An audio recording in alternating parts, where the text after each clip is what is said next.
Hi, and welcome back to my channel. I'm Maycha'al and I want to talk to you a little bit about biblical names. All right, the power of names, the power of your name. Do you know that your name holds your character? Your name says a lot about you.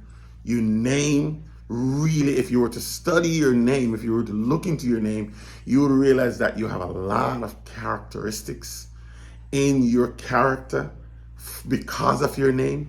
It is very, very important. And so I want to look at your name. What is your name? Do you know what your name means?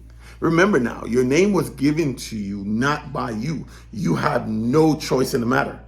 You didn't get a bunch of names to select from when the time you were born. Remember now, the time when you were born, you were little, so you couldn't think and reason for yourself. So that even when you grew up, you have a name. You had a name before. You didn't get a chance, or you had no say in the matter. So your name comes from the Creator. Your name comes from a higher power. And your name holds the secret to who you are. So we're going to look at biblical names. This is very important. This is very important.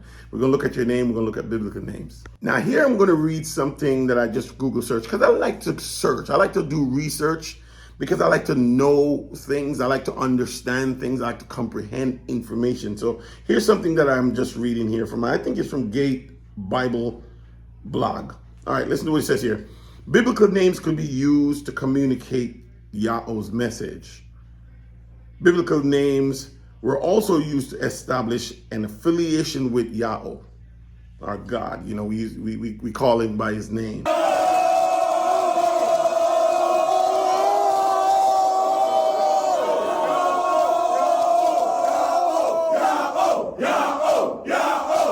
Call him by his name. Biblical names given to establish authority over another, or to indicate a new beginning or new direction in a person's life. So when you look at the scriptures, you will see that name meant something. You didn't just name your child because you love the way it sounds. You name your child because the name meant something. Could be a time or place of birth, could be a mission, could be a purpose, could be prophecies. Name means something. So let's look further. So here are 6 reasons why names are important in the Bible. 1, biblical names could record some aspect of a person's birth.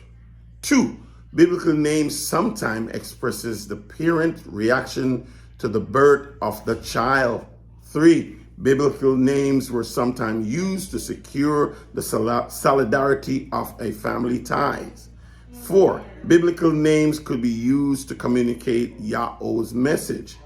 5, biblical names were used to establish an affiliation with Yahweh. And 6, biblical names are given to establish authority over another or to indicate a new beginning or new direction in a person's life. We talked about that. Now, why is this important? Why is this important? Because names, we're talking about names. We have learned that there is a name given above every name by which we must be saved. That's what we were told. That's what we know. And that name is Jesus. We were told that Jesus is the name given above all names, and no other name is more important than that one. This is the name by which all must be saved. You can't come to the Father unless you come through this name. Now, is this true? And here's the next thing. Where did the name Jesus come from?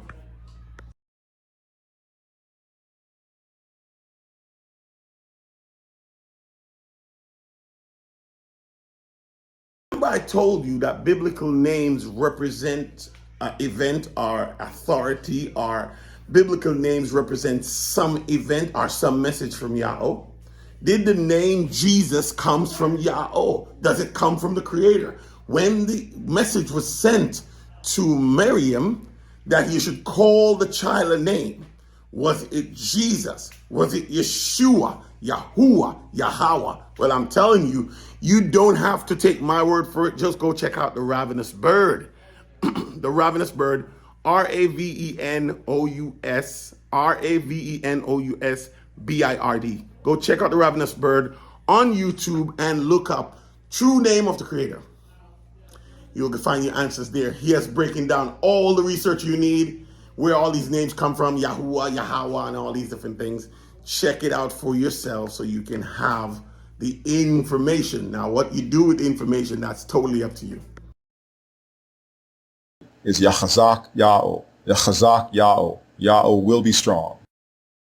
The name almost everyone mispronounces today as Jesus, or Yeshua, or Yehoshua, or Joshua, or Yahawashai, and the list goes on, is also spelled two different ways in ancient Hebrew. One way is with the single letter Yah as the prefix. Another way is with the three letters Yah, Ha, and Wah as the prefix. Now the first version is not pronounced Yeshua. It is pronounced Ya'oh Sho'ai. Ya'oh Sho'ai, and it means Ya'oh is salvation. The second version is not pronounced Yehoshua or Joshua. It is pronounced Yaoshai, Yaoshai, and it also means Ya'oh is salvation.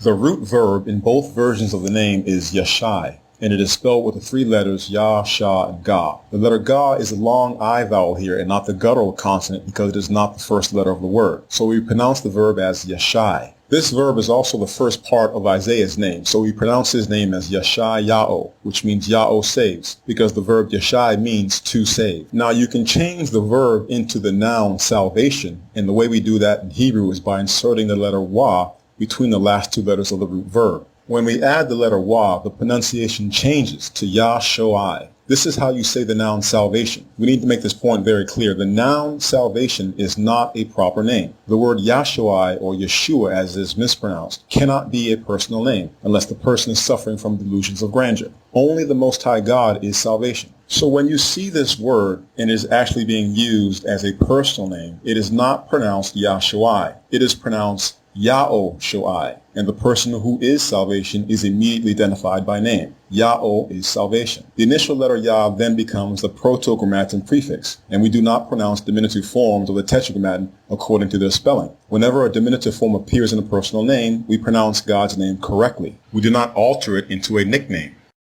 Another way that we turn the verb Yashai into a noun within a personal name is by dropping the initial letter Yah and adding the letters Ha and Wa. This creates the name Hoshai, which is another short nominal sentence. The name means He is salvation, and it is the answer to the rhetorical question, who is God? This name provides the answer. He is salvation. The word Ho is a third person masculine singular pronoun, which means he in English, but it is written here in the short form. The complete or long form is spelled Ha, Wa, and Ah, and the terminal letter Ah is silent because this is a masculine word.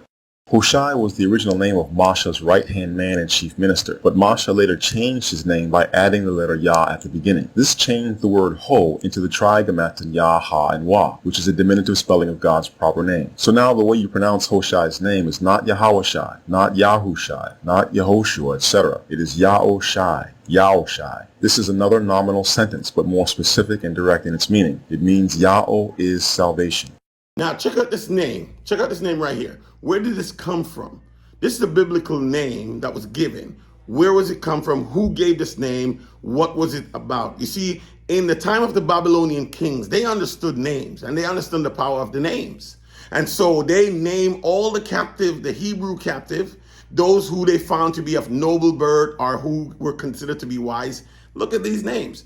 They continue to give them names after their gods.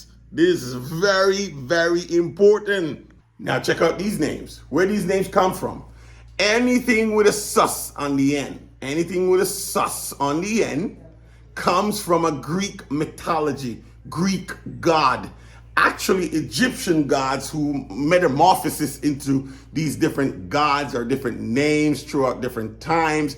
You know, when you really study it, you'll see all these names of these gods are just they somehow upgrade or somehow mutate or somehow evolve in the evolution of time, and their names change depending on the geographical sector or the kingdom or the empire that ruled at the time. Look at these names. Now I want you to pay attention to the sus right here. The sus, because when you pay attention to the sus, you're going to understand how Jesus came into being. You must understand this, ladies and gentlemen. The name, there's power in the name. There's power in the name. You must understand this. And by truly understanding this, that means you got to do some research, because the information you're going to receive will be so powerful, it will change your life. The information you're about to receive is going to change your life. Now think about the letter J. I'm 53 years old, and I've never heard this in any church, any school, any college, nothing about the letter J.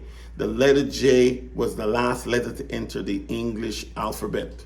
Therefore, it's one of the last letters. It's actually J, W, J, U, and W. And if you look at the numerical number of these letters, they add up to 666. But that's another topic. I want you to understand something, ladies and gentlemen. The letter J was not in existence until the year 1524. Go do your research. 1524. Therefore, if there was no letter J before the year 1524, how could Jesus be the name given by which we must be saved? So there can only be one conclusion. The letter J, or the name Jesus, is the deception spoken of in Matthew 25. Matthew 24, Matthew 25. This Jesus is the deception that would come. You see, Jesus is given to us by Rome, and it was whitewashed, and the name itself is a deception. The image of Jesus, this white, pale skin, recessive skin, Jesus is the deception that would come to deceive the whole world. Now, I know that sounds crazy, and I know some of you are probably flipping me off right now and really angry. But you got to look into it. You see, you have to understand history. If you are not putting history to text, you are being misled. You have to look at the geographical sector at the time. You have to look at the genealogy. You have to look at the facts scientifically, where the dark skin or the melanin is recessive, is dominant, and the dark skin and the recessive skin is the white skin is recessive, right? So if that is true, the white man could never be the first man, because the science tells us that you cannot get the dominant from the recessive. That means two white couples cannot come together and create a black man. Now, to understand the mechanisms of inheritance, first of all, we need to know what does it mean by a dominant genes and the recessive genes. The dominant genes is a genes which is very powerful, and it can override the recessive genes. So let's say inside the genes we have a dominance and the recessive genes. Only the dominant genes will show its characteristics. Okay, so the recessive gene is the hidden genes. Okay, so the characteristic is carries inside the nucleus, but its characteristic is not shown. Okay, for recessive genes. So recessive genes is the genes which is weak and will not show effect if paired with dominant genes. Okay, so what does this mean? Evidence shows that all human being comes from the black man. From one man, he made all man, unless you don't believe the word of God. So this is very, very important, guys, to understand. I'm going to leave you with this. You need to go do some research. You need to go look up the letter J for yourself. You need to come to a full understanding that you were deceived, and that the truth is not the truth. That which you see and that which you believe and that which you understand to be truth is not truth. Those who are calling themselves Jews who live in the promised land, they are not the true biblical Hebrew.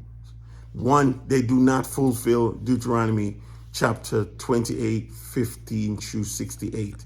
They do not fulfill that. They don't have a history of fulfilling that. Let me just drop these gems on you.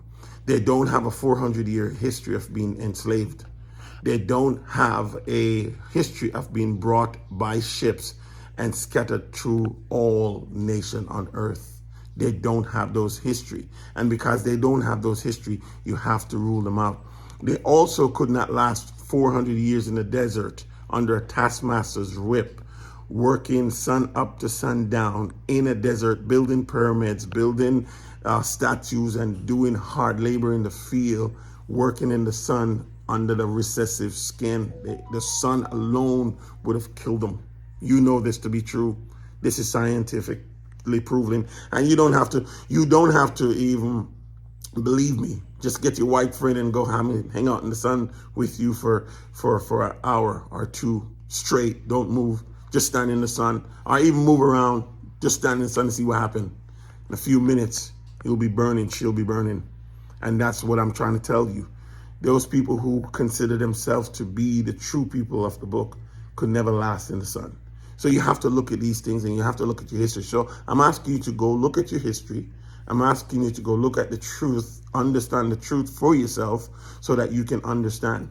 Now, to really have history summed up and put in parentheses for you, you need to check out The Ravenous Bird.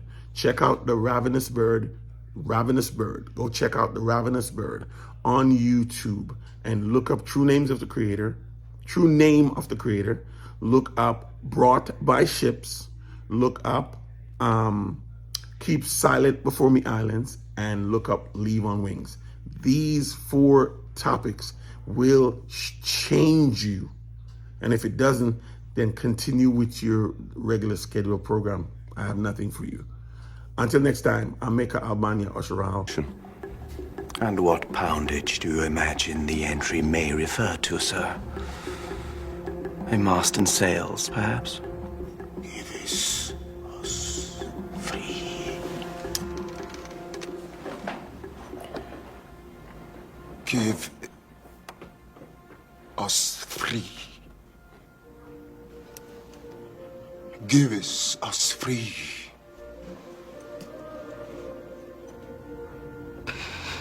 Give us free. Your Honor, please instruct the defendant that he cannot disrupt these proceedings with such outbursts. Give us free. If we are to have any semblance of order in this court, Your Honor. Give us free. Give us free. Keep crying out, give us free, or